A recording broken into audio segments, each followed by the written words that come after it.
Welcome to our guide on how to create a Bank of America account. Today, we'll explore the services offered by Bank of America and share the steps you need to get started. First, let's look at the requirements for opening an account. You'll need some valid identification and your social security number. Step 1 is to visit the Bank of America website or your nearest branch. You can access all the necessary information online. Step 2 involves choosing the type of account you want to open. Bank of America offers several options, including checking and savings accounts. In Step 3, you'll need to fill out the online application form or the necessary paperwork if you're at a branch. Step 4 requires you to provide necessary identification and documentation. Make sure to have your ID and social security number handy. For Step 5, review the account terms and conditions carefully. It's important to understand what you're signing up for.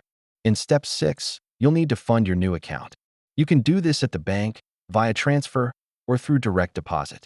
Finally, in Step 7, confirm your account creation and log in to access online banking conveniently. In conclusion, here are some tips for managing your Bank of America account effectively. Stay organized, track your spending, and take advantage of online banking tools.